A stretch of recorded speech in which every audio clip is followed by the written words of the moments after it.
चलो फिर देखते हैं आगे। तो मैंने क्वेश्चन दिया था कि रिफ्रैक्टिव इंडेक्स जो डायमंड का है वो 2.41 है, तो what do you mean by this statement.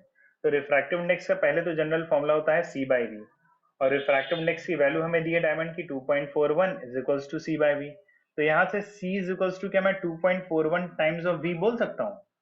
बताओ, सही लिखा है हमने? अच्छा, तो ये जो है सी जो है वो speed of light in diamond है, इज इक्वल टू कितना आ रहा है 2.41 times speed of light in other medium.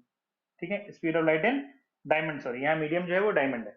ये है speed of light in air और वैक्यूम, वी जो है speed of light in medium, और मीडियम मेरे पास डायमंड है। तो यहाँ से इस स्टेटमेंट से यही तो पता चल रहा है कि speed of light in air और वैक्यूम जो होगा वो 2.41 times of speed of light in diamond होगा। तो इससे क्या पता चल रहा है, डायमंड में स्पीड ज्यादा है या लाइट की स्पीड ज्यादा है एयर में? लाइट की स्पीड कहाँ ज्यादा है, डायमंड में या एयर में? हाँ, इससे हम लोग को ये पता चल रहा है कि लाइट की स्पीड एयर में ज्यादा है, और ये तो होता ही है कि लाइट में एयर की स्पीड ज्यादा होती है।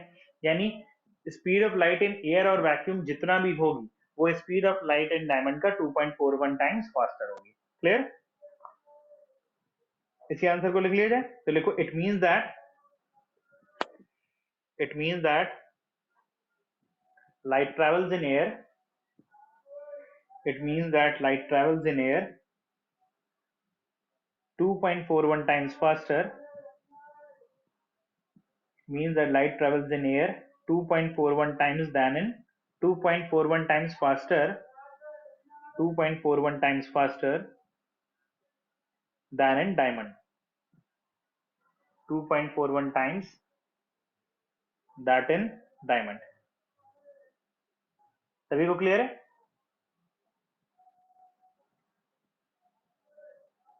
किसी को कोई प्रॉब्लम हो तो बता दे मुझे अभी।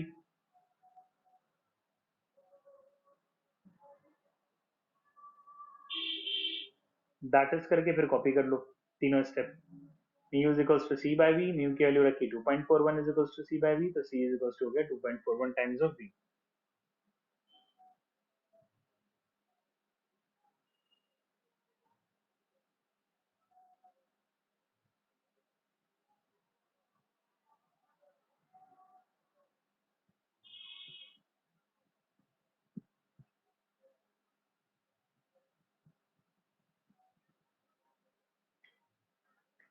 क्लियर है सभी को?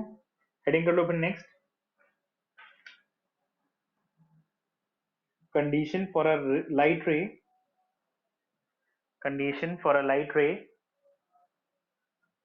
to pass undeviated on refraction। इसको मोस्ट इंपॉर्टेंट लिख लेना कंडीशंस को। कंडीशन फॉर हाँ, condition for light rays to pass undeviated on refraction. अब समझना, मेन तो दो कंडीशंस हैं जिनकी वजह से ऐसा होता है। अब जरा देखना, तुम लोग मुझे बताना, ये मैंने सरफेस बनाई है और ये बाउंड्री बनाई है दो सरफेस की, ये है मीडियम 1 मान लेते हैं, ये है नीचे मीडियम 2। मैं लाइट रे को नॉर्मली इंसिडेंट कर रहा हूँ। नॉर्मली इंसिडेंट का मतलब लाइट रे नॉर्मल से आ रही है।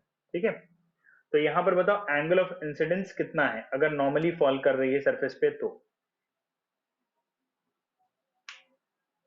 बताओ एंगल ऑफ इंसिडेंस कितना है?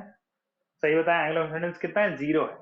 सरफेस से जो एंगल है वो तो 90 है, लेकिन एंगल ऑफ इंसिडेंस जो होता है रे का नॉर्मल से होता है। अब जब रे कंप्लीटली नॉर्मल पे ही लाई कर गई तो एंगल ऑफ इंसिडेंस 0 होगा। ठीक है ना? तो अगर लाइट रे नॉर्मली फॉल करेगी सरफेस पे तो ध्यान रखना हमेशा लाइट रे नॉर्मली ही चली जाएगी। यानी अगर इंसिडेंस एंगल 0 है तो बताओ एंगल ऑफ रिफ्रैक्शन कितना होगा? एंगल ऑफ रिफ्रैक्शन भी वो भी 0 हो जाएगा। ठीक है ना? अब हाँ, 0 हो जाएगा वो भी। अब जरा देखो मैंने कैसे बताया एंगल आर 0 होगा। Sine I by sine R is equals to constant होता है ना, इज इक्वल टू कांस्टेंट है। साइन आई की वैल्यू हो गई, आई की वैल्यू 0 डिग्री हो गई, is equal to sine R into constant हो जाएगा। कांस्टेंट म्यू मान लेते हैं। अब साइन 0 तो 0 हो गया, और म्यू को इधर भेजोगे तो 0 अपॉन म्यू 0 हो जाएगा। तो बताओ यहाँ से साइन आर बराबर भी 0 आ गया ना। अच्छा, साइन आर 0 कब होगा? जब आर की वैल्यू कितनी होगी? आर की वैल्यू जब 0 डिग्री होगी तभी तो साइन आर 0 होगा। तो इसलिए इंसिडेंस एंगल अगर 0 है तो रिफ्रैक्टेड एंगल भी क्या होगा? 0 होगा। तो ये हो गया पहला कंडीशन। अच्छा दूसरा कंडीशन देखो, ये मैंने बना रखा है सरफेस, ये मीडियम 1 ये मीडियम 2। अब लाइट रे मैं कह रहा हूं किसी भी एंगल पर से फॉल करे, ठीक है ना, तो वो अपने पाथ से वैसे ही कंटिन्यू करते हुए जाएगी, उसके पाथ में कोई भी चेंज नहीं आएगा। अब बताओ ऐसा कब पॉसिबल है कि लाइट रे जा रही है और अपने पाथ से डिविएट ही नहीं कर रही, सोचो ऐसा कब हो जाएगा कि लाइट रे अपने पाथ से निकले और डिविएट ही ना करे, जैसे आ रही वैसे निकल जा रही है। सोचो, कोई मुझे आंसर तो करो कोई लोग, ऐसा कब हो रहा है कि लाइट रे फॉल करे किसी इंसिडेंस एंगल पर और उसके पाथ में डेविएशन ही ना आए, जैसे आ रही है वैसे ही चली जाए।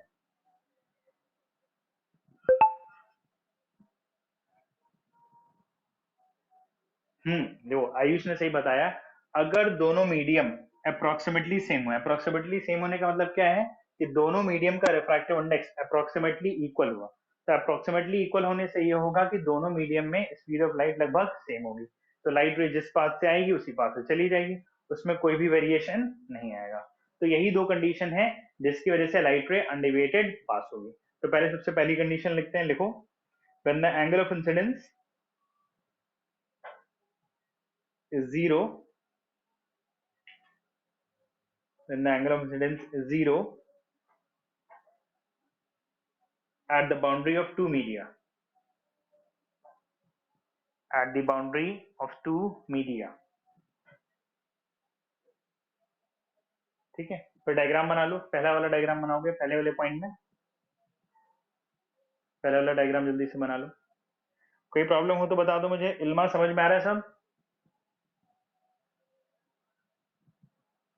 शिविका?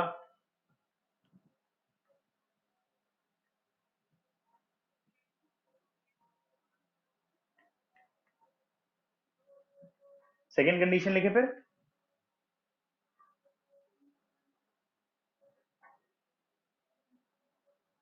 सेकेंड कंडीशन लिख लो, when the refractive index of both the mediums are same, when the refractive index of both the mediums are same,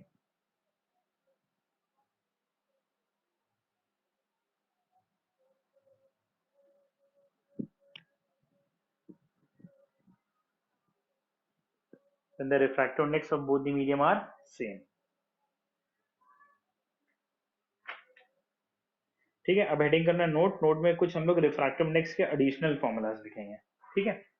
note heading करो, ये वाला डायग्राम बना लेना साइड में,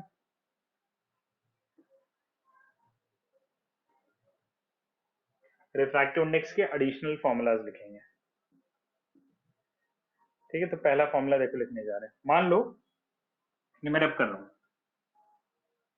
न्यूमेरिकल्स में यूज होते हैं इसलिए बता रहे हैं। लाइट रे एक मीडियम 1 से मीडियम 2 में जा रही है, मीडियम 1 में स्पीड v1 मान लेते हैं, मीडियम 2 में स्पीड v2 मान लेते हैं। तो लाइट रे अगर मीडियम 1 से मीडियम 2 में जा रही है तो जो रिफ्रैक्टिव इंडेक्स होगा वो तुम स्पीड ऑफ लाइट के रेशियो के टर्म में भी लिख सकते हो। अच्छा जा रही है फर्स्ट से सेकंड में, तुम लोग ऐसे लिखेंगे 1 म्यू 2, यानी फर्स्ट से सेकंड में जा रही है, लेकिन रीड कैसे करेंगे, refractive index of medium 2 with respect to 1, तो वो रेशियो होता है speed of light in first medium का to the speed of light in second medium से। तो ये हो गया एक फॉर्मूला। तो मुझे बताओ 2 म्यू 1 का फॉर्मूला क्या होगा, R N, R N 2 mu 1 का फॉर्मूला क्या होगा?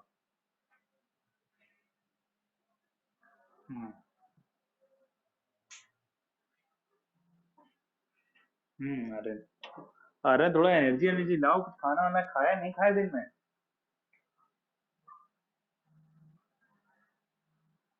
और टाइट खाना लग रहा है खाया तुमने आज, बर्गर पिज्जा। हम्म सब चीज का लॉकडाउन लगा, वैसे चीज का लॉकडाउन नहीं लगा, भूल गया देखो। बताओ दिव्यांश, फॉर्मूला 2 म्यू 1 का क्या होगा?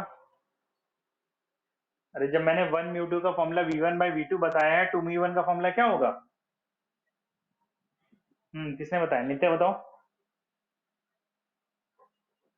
गुड, v2 बाई v1 हो जाएगा, सिंपल, क्लियर। अब देखो सेकंड देखो जरा। अच्छा अब देखना, मैं 1 म्यू 2 वाले फॉर्मूले को थोड़ा सा मॉडिफाई कर रहा हूँ वेवलेंथ के टर्म में, स्पीड का फॉर्मूला क्या मैं फ्रीक्वेंसी इंटू वेवलेंथ लिख सकता हूँ? स्पीड का फॉर्मूला, अच्छा फ्रीक्वेंसी को मैंने इससे पहले लास्ट क्लास में एफ से डिनोट किया था, एन से डिनोट किया था। एक फॉर्मूला लिखवाया था ना मैंने, v is equal to N lambda लिखवाया था, एफ लैम्डा लिखवाया था, बताओ फ्रीक्वेंसी को इससे डिनोट किया था? चेक करो गाइस, किससे डिनोट किया था फॉर्मूला? एफ लैम्डा किया था। चलो कोई दिक्कत नहीं है। तो देखो मैं स्पीड पहले मीडियम में लिख रहा हूँ एफ वन लैम्डा वन, दूसरे मीडियम में लाइट रे पहुंची एफ टू लैम्डा टू हो गई, वेवलेंथ लैम्डा वन से लैम्डा टू हो गई। लेकिन बताओ जब लाइट रे एक मीडियम से दूसरे मीडियम में जाती है तो क्या फ्रीक्वेंसी चेंज होती है, सेम रहती है?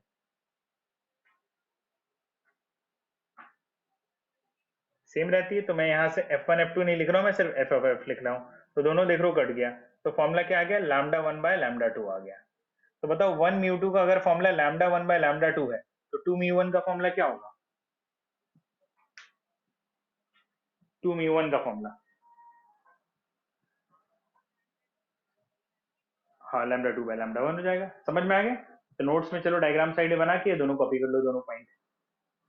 ये रिफ्रैक्टिव इंडेक्स के फॉर्मूले हमने इसलिए करा दिए क्योंकि कुछ ना कुछ न्यूमेरिकल्स वगैरह में यूज होगा। ठीक है, कॉपी करो।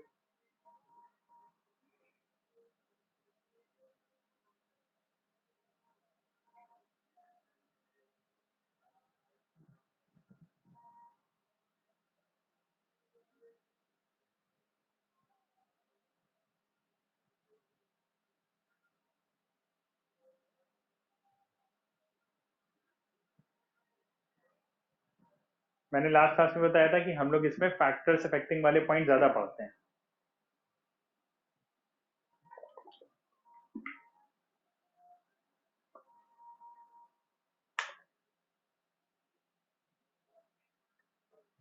डन।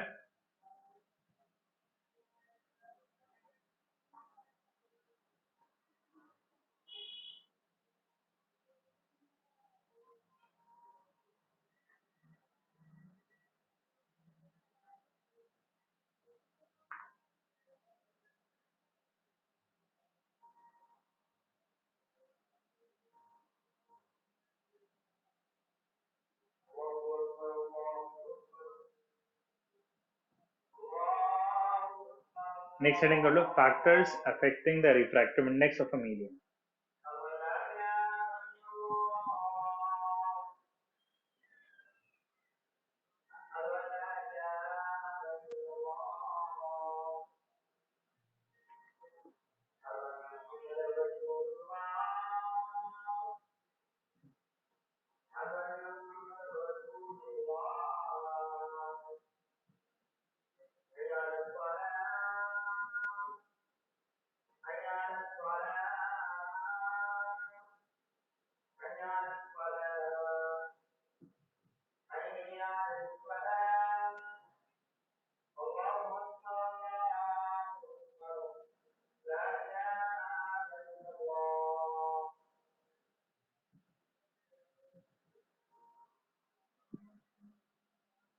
ठीक है, हेडिंग कर ली फैक्टर्स अफेक्टिंग द मीडियम।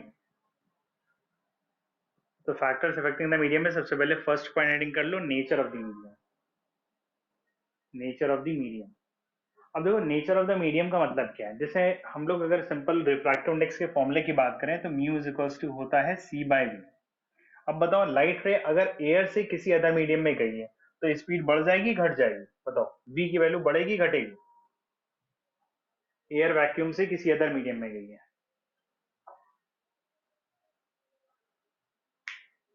बताओ जल्दी बताओ। एयर से वैक्यूम से अदर मीडियम में जाने पर स्पीड ऑफ लाइट क्या होती है? कम हो जाती है। तो बताओ अगर स्पीड ऑफ लाइट कम हो गई तो रिफ्रैक्टिव इंडेक्स क्या कर जाएगा? बढ़ जाएगा घट जाएगा? इनवर्सली प्रोपोर्शनल है, इंक्रीज हो जाएगा। तो जब हम एक मीडियम से एयर वैक्यूम से किसी अदर मीडियम में जाते हैं तो स्पीड ऑफ लाइट क्या करती है? फॉल करती है, यानी रिफ्रैक्टिव इंडेक्स क्या कर जाएगा? बढ़ जाएगा। इसी का उल्टा होगा तो हम वाइस वर्सा बोल देंगे। पहला पॉइंट क्लियर है? नेचर ऑफ द मीडियम पे कैसे डिपेंड करता है, सभी लोग बताएं। ठीक, ठीक है चलो फिर इसको लिख लेते हैं हम लोग। पहला पॉइंट लिखो, lesser the speed of light in a medium, lesser the speed of light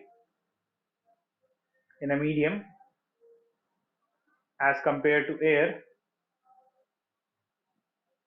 as compared to air, comma, more is the refractive index of the medium, comma, more is the refractive index of the medium. More is the refractive index of medium. Second point लिख लो, physical conditions such as temperature. Physical condition such as temperature. अच्छा, physical condition temperature की बढ़ा रहे हैं, जैसे एक medium है उसका तुम टेम्परेचर बढ़ा रहे हो, यानी इस मीडियम को क्या कर रहे हो, गर्म कर रहे हो, तो बताओ लाइट रे की उस मीडियम में स्पीड बढ़ जाएगी या कम हो जाएगी अगर टेम्परेचर बढ़ा दिया तुमने तो?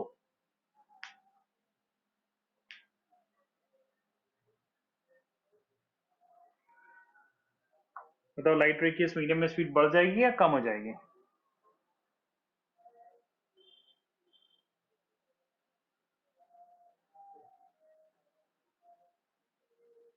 हाँ, हमेशा ध्यान रखो कि जब हम टेम्परेचर किसी मीडियम का बढ़ाएंगे, ध्यान रखना, टेम्परेचर हम बढ़ाएंगे तो स्पीड बढ़ जाएगी, और बताओ स्पीड अगर बढ़ेगी तो उल्टा हो रहा है, स्पीड अगर बढ़ेगी तो रिफ्रैक्टिव इंडेक्स क्या कर जाएगा, फॉल कर जाएगा। Simple, clear? चलो इसी बात को लिखते हैं, देखो, on increasing temperature, on increasing temperature, comma, the speed of light in the medium increases, speed of light in the medium increases, so the refractive index of the medium decreases, so the refractive index of the medium decreases.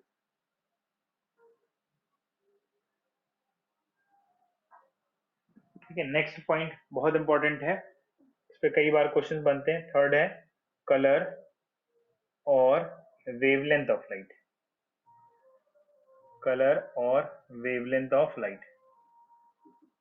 अच्छा जरा समझ लो, हमेशा violet जो colour होता है उसकी wavelength जो होती है वो होती है 4000 एंगस्ट्रॉम, और वेवलेंथ जो रेड कलर की होती है वो होती है 8000 एंगस्ट्रॉम। तो मुझे जरा सोच के बताओ, वेवलेंथ रेड की ज्यादा है और वॉयलेट की कम है, अगर वेवलेंथ वॉयलेट की कम है तो स्पीड कम होगी वॉयलेट की या ज्यादा होगी?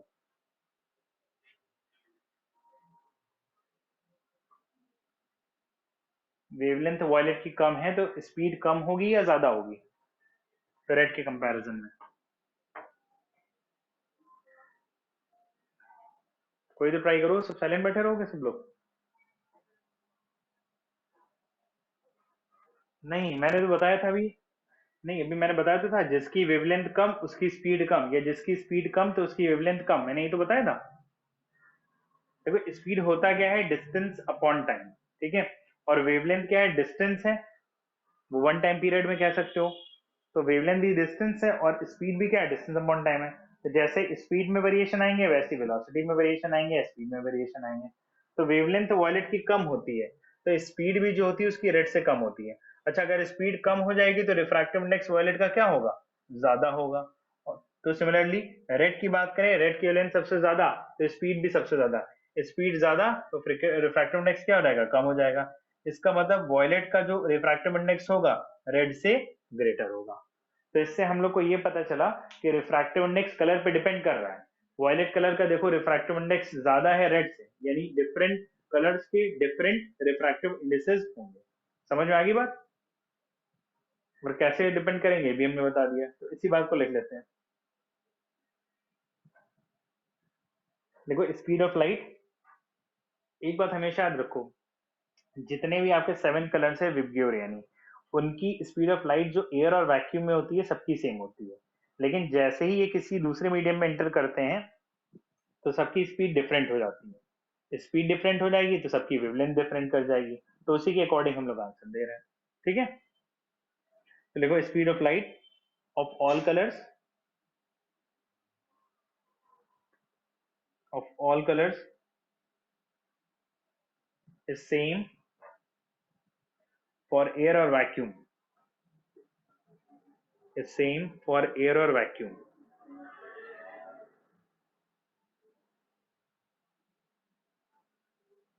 but it is different in different mediums, but it is different in different mediums.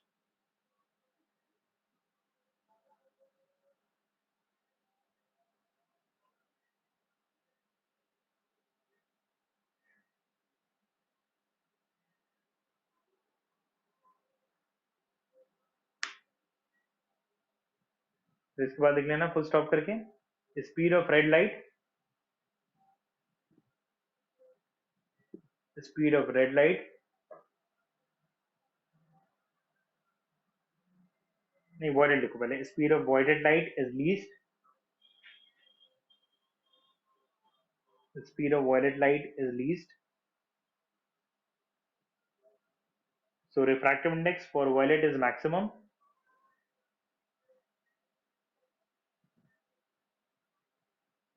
So its refractive index of violet light is maximum, but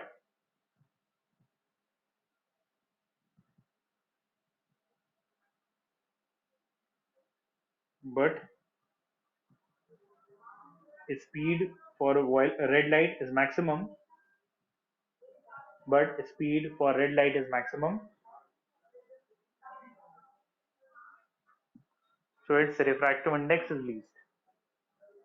So its refractive index is least.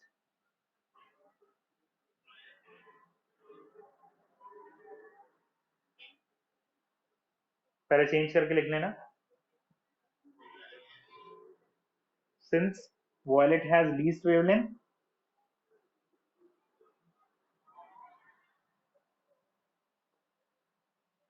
so it has maximum refractive index.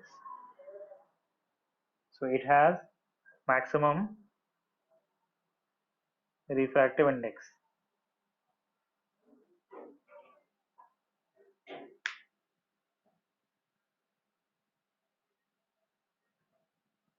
Clear है सभी को points? Divyansh बताओ, समझ में आ गया? हाँ बताओ नित्य. थर्ड वाले में देखो ये है फंडा कि हमें ये पता है कि जो वॉयलेट कलर होता है, ठीक है ना, उसकी वेवलेंथ जो होती है वो सबसे कम होती है, मतलब अमंग अदर कलर्स. कलर्स हम लोग कौन कौन से कंपेयर कर रहे हैं? विबग्योर कंपेयर कर रहे हैं. यही मेन 7 कलर्स होते हैं. तो वॉयलेट की जो वेवलेंथ होती है वो सबसे कम होती है. वेवलेंथ कम यानी स्पीड कम, स्पीड कम तो रिफ्रैक्टिव इंडेक्स क्या होगा? सबसे ज्यादा होगा. रेड की बात करें, रेड की वेवलेंथ सबसे ज्यादा, वेलोसिटी सबसे ज्यादा, तो रिफ्रैक्टिव इंडेक्स सबसे कम. क्लियर? यानी जैसे जैसे वेवलेंथ बढ़ेगी वैसे वैसे रिफ्रैक्टिव इंडेक्स क्या होगा? कम होता जाएगा, है ना? क्लियर है सभी को? चलो इसको जल्दी से देख लो एक बार. अच्छा, ब्रैकेट में वेवलेंथ जो है तुम लोग रेड की और वॉयलेट की लिख लेना कहीं पर, क्योंकि इसको हम लोग आगे कहीं ना कहीं न्यूमेरिकल्स वगैरह में यूज करते हैं, तो इससे बेटर है कि तुम लोग को पहले से याद हो.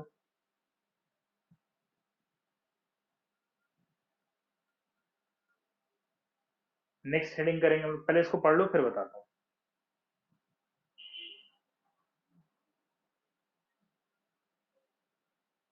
और किसी को कोई डाउट अब नहीं आ गया समझ में?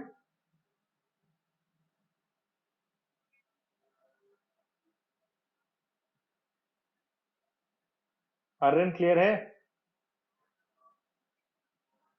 सच में? हम्म.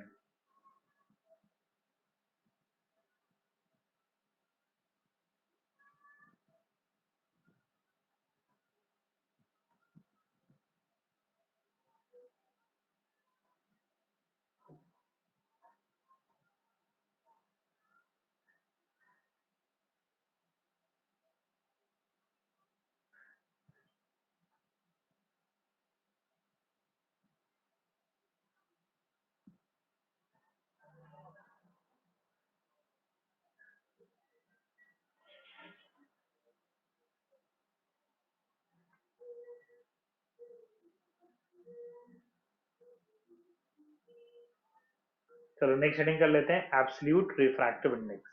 सॉरी एब्सोल्यूट क्या है, principal of reversibility of light raise. वो तो एब्सोल्यूट तो कर चुके थे ना. अभी जितना करा रहे हैं आज सुनेंगे हम, तो ध्यान रखना। हेडिंग कर लो principle of reversibility of light raise.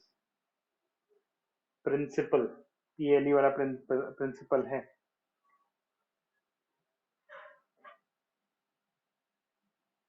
Board पे देखना सब लोग, डायग्राम देखो मैं कैसे बना रहा हूँ। लाइट रे किसी मीडियम 1 से मीडियम 2 में जा रही है। लाइट रे को ऐसे ही चले जाना चाहिए, लेकिन लाइट रे अपने पाथ से क्या कर जाती है, डेविएट कर जाती है। यहाँ मान लो इंसिडेंस आई से इंसिडेंट हुई और आर से रिफ्रैक्ट हो रही है। अच्छा, यहाँ पे मैं क्या कर रहा हूँ, इस रे के सरफेस के एकदम परपेंडिकुलर मैंने एक मिरर रख दिया है, ठीक है ना। तो मिरर से होता है रिफ्लेक्शन, तो लाइट रे जिस पाथ से आई है उसी पाथ से वापस चली जाएगी, ऐसे ही होगा। जिस पाथ से आई उसी पाथ से वापस आएगी। अब बताओ वापस जाते हुए लाइट रे कितने एंगल से इंसिडेंट होगी वापस जाते हुए? बोलो गाइस, बोलो जल्दी से, कितने से इंसिडेंट होगी?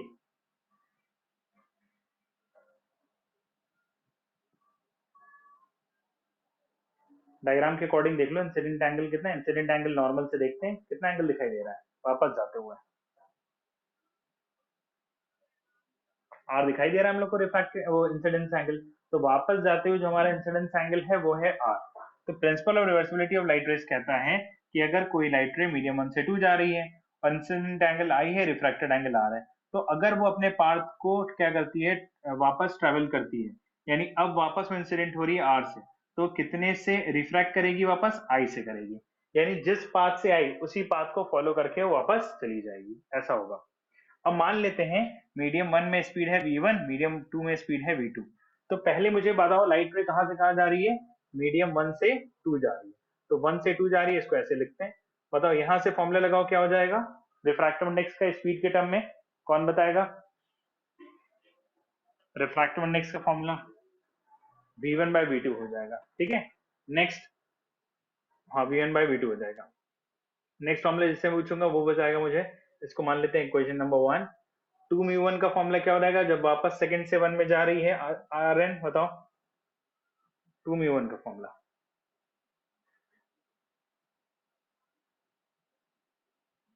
आर एन क्या आ रहा फॉर्मूला? v2 बाई v1 हो जाएगा, क्योंकि v2 से v1 हो रहा है, तो v2 बाई v1 आ गया। अब एक काम करेंगे हम लोग, इक्वेशन नंबर 1 और 2 को मल्टीप्लाई कर देते हैं। 1 इंटू 2 कर देते हैं, ठीक है। 1 को 2 से मल्टीप्लाई कर दे रहे हैं हम लोग। 1 को 2 से मल्टीप्लाई करेंगे तो एलएचएस को एलएचएस से किया तो 1 mu 2 into 2 mu 1 is equals to आ गया v1 by v2 into v2 by v1। अब देखो ये v1 से v1 कैंसिल, v2 से v2 कैंसिल, तो ये आ गया 1। यानी 1 म्यू 2 इंटू 2 म्यू 1 की वैल्यू हो गई 1 हो गई। यानी यहां से मैं कह सकता हूँ 2 म्यू 1 जो होगा वो 1/1 म्यू 2 होगा कि नहीं होगा? बोलो, ये बात क्लियर है? तो 1 म्यू 2 जो हो गया वो 2 म्यू 1 के साथ रेसिप्रोकल होगा, या कह दो दोनों का प्रोडक्ट कितना होगा? 1 होगा। हम दोनों बातें कह सकते हैं। तो पहले लिख लो इसी में, according to this principle, according to this principle, the path of light ray, according to this principle, the path of light ray is always reversible.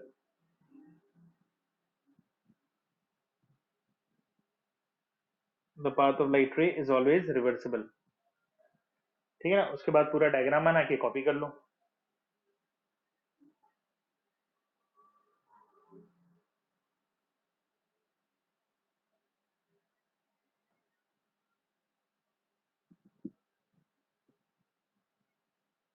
फिर डायग्राम बना के कॉपी करो।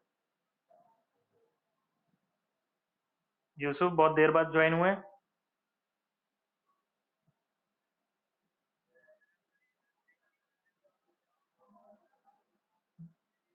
अच्छा, चलो फिर डायग्राम बना के बोर्ड से कॉपी करो पूरा।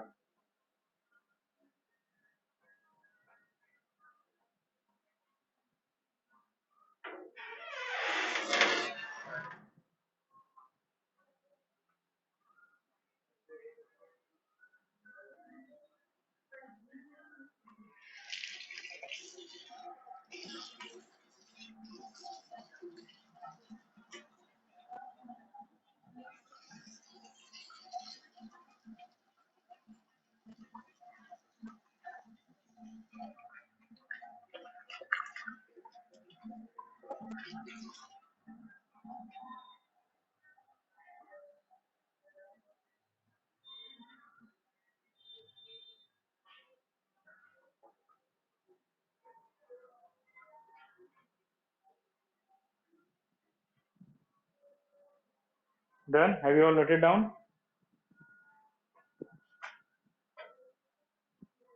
ठीक है, चलो फिर एक इस पे क्वेश्चन कर लेते हैं। बोर्ड में आया हुआ क्वेश्चन है, क्वेश्चन कर लेते हैं। लिखा गया क्वेश्चन? चलो फिर क्वेश्चन लिखो सब लोग। Refractive index of glass, refractive index of glass with respect to air is 3/2. Refractive index of glass with respect to air is 3/2. Find refractive index of glass with respect to air is 3/2. Find refractive index of air with respect to glass.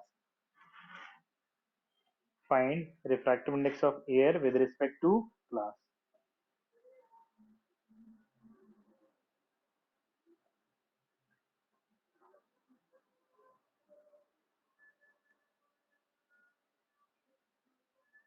Find करना है refractive index with respect to glass.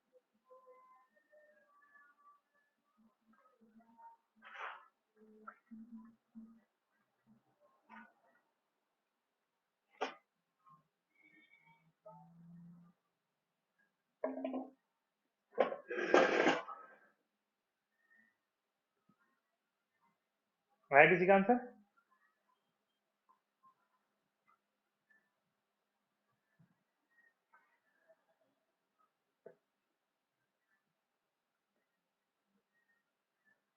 अच्छा, board पे देखना सब लोग। हमें refractive index दिया है ग्लास का विद रिस्पेक्ट टू एयर, तो ग्लास को बाद में लिखा है, जिसके रिस्पेक्ट में दिया उसको पहले लिखा।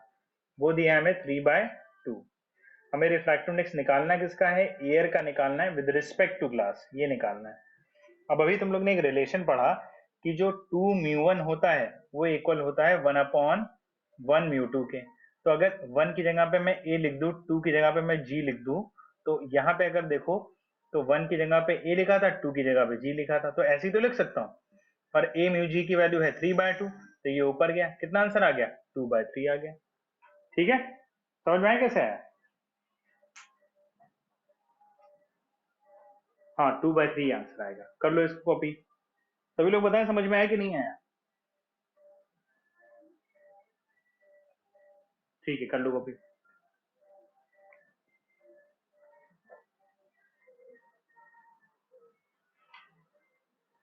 अभी ए पार्ट के 2 टॉपिक बचे हैं, वो 2 टॉपिक मैं कराऊंगा, लेकिन मैं कुछ क्वेश्चंस बोल रहा हूँ कंसाइज से, वो तुम लोग को करके आने हैं। बाकी जिनके पास दूसरी बुक है तो उससे भी कर सकते हैं, कोई इशू नहीं है।